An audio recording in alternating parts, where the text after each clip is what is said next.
وہ جو یہ صاحب دکھانے کی کوشش کر رہے ہیں، جو مائک والے بھائی ہیں، کہ میڈیا جو ہے وہ کس طرح کا کردار ادا کرے اس سارے کام میں، اور کس طرح لوگوں کو ایکسپوز کرے۔ یہاں پہ آپ کو یہ بتاتے چلیں کہ میڈیا کی جو غنڈہ گردی ہے، یہ اس کے اوپر بات ہونا بڑا ضروری ہے۔ میں اپنے ایکسپیرینس سے بھی اور ویسے بھی جو ادھر ادھر کی باتیں میرے کچھ دوستوں کے ساتھ بھی ہوا کہ اس طرح کے جو کن ٹٹے صحافی ہوتے ہیں نا، اور آج کل تو ظاہر ہے میڈیا کا چونکہ دور ہے، چینج ہو گیا ہے میڈیم، اب ظاہر ہے ہر بندہ رپورٹ کر سکتا ہے، اور کرنی بھی چاہیے، ہم اس کے بالکل حق میں ہیں، اور اگر آپ کا پیشن ہے تو اس حوالے سے بات بھی کریں۔ لیکن یہ کون سا طریقہ ہے کہ آپ خود ہی وہاں پہ جا کے لا انفورسمنٹ بنیں، خود ہی وہاں پہ جا کے جج بنیں، خود ہی وہاں پہ جا کے آپ ڈیسیژن دیں اور وہاں پہ لوگوں کو انٹیمیڈیٹ کریں؟ میں آپ کو بتاتا ہوں کہ کسی بھی معاشرے میں اس کی اجازت نہیں ہے۔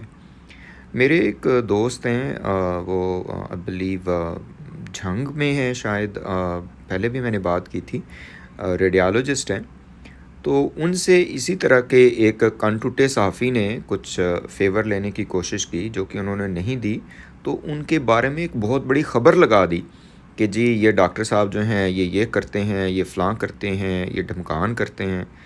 وہ بندہ خدا، اگر آپ واقعاً سوسائٹی میں کوئی چینج لانا چاہتے ہیں تو آپ بدماش تو نہیں ہیں۔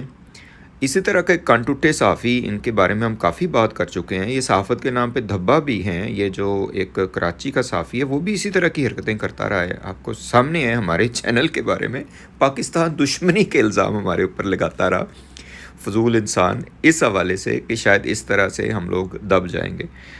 یہ جو بھائی صاحب ہیں، ان کے حوالے سے میں یہی کہتا چلوں کہ مہربانی فرمائیں، آپ اپنا کام کریں، رپورٹ کریں، and let the authorities decide کہ وہ اس میں کیا ان کو ملتا ہے۔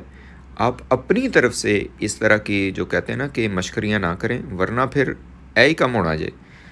وہ بابا جی جڑے آنے، وہ ظاہر ہے، وہ میرا خیال ہے وہ جو ویڈیو میں نے دیکھی ہے اس میں وہ ریسٹورینٹ شو کر رہے تھے، لیکن یہ جو بھائی صاحب ہیں یہ جی بڑھ چڑھ کے ان کو وہ کرتے ہیں، تو اگلا بندہ کیا کرے گا؟ اس کو بھی ہم کنڈیم کرتے ہیں۔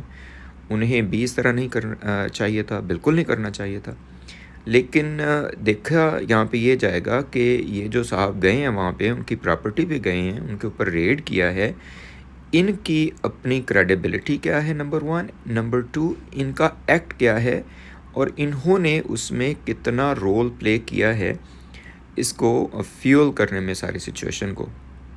دیکھیں آپ کا اینڈ گول کیا ہے اس طرح کی ساری باتیں کرنے کا، یا یہ جو کیا کہتے ہیں سٹنگ آپریشن کرنے کا، جو کہ اقرار الحسن صاحب کہتے ہیں جی، لوگوں نے میمز بنائیں کہ یہ بندہ بھی اقرار الحسن بننے گیا تھا۔ تو اس کا مقصد یہ ہے کہ آپ سوسائٹی میں شعور پھیلائیں۔ اصل تو کام یہ ہماری لا انفورسمنٹ کا ہے، عدلیہ کا ہے، ہمارے اداروں کا ہے، لیکن اداروں کا پھر جو کام ہے وہ آپ کے سامنے ہے، تو ظاہراً اس میں میڈیا کو بھی کردار ادا کرنا پڑتا ہے۔ لیکن یہ کوئی طریقہ نہیں ہے۔ اقرار الحسن صاحب دی بھی تو انہوں پتہ ہے چترول ہوئی سی کافی ایک دو جگہ پہ، تے اوتھے پھر جناب وہ لوکاں نے جڑا نا وہ کافی اس اتنے افسوس کا اظہار بھی کیتا۔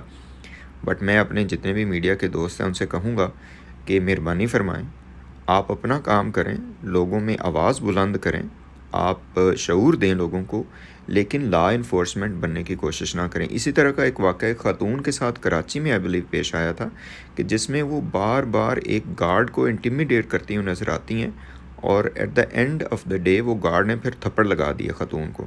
دیکھیں یہ آپ اپنی لمیٹیشنز کو سمجھیں، وہی بات ہے، ضرور رپورٹ کریں، یہ جو اس طرح کی کرپشن کے اسکینڈلز ہیں ان کو ضرور آپ سامنے لے کے آئیں، لیکن نہ تو اپنی سیفٹی کو خطرے میں ڈالیں نہ دوسروں کی۔ آپ رپورٹ کریں، اس کو ایویڈنس بنائیں، and get this to the authorities and let them decide. ٹھیک ہے جی، چلیں جناب، ہماری طرف سے تو یہی ہے کہ یہ بزرگوں نے بھی غلط کیا ہے اور یہ بھائی صاحب نے بھی غلط کیا ہے۔ ایک سائڈ پہ وہ غنڈہ گردی دکھا رہے ہیں اور ایک سائڈ پہ یہ بھائی صاحب غنڈہ گردی دکھا رہے تھے، دونوں کو نہیں دکھانی چاہیے تھی۔ آپ کا کیا خیال ہے بتائیے گا۔ السلام علیکم ورحمۃ اللہ وبرکاتہ۔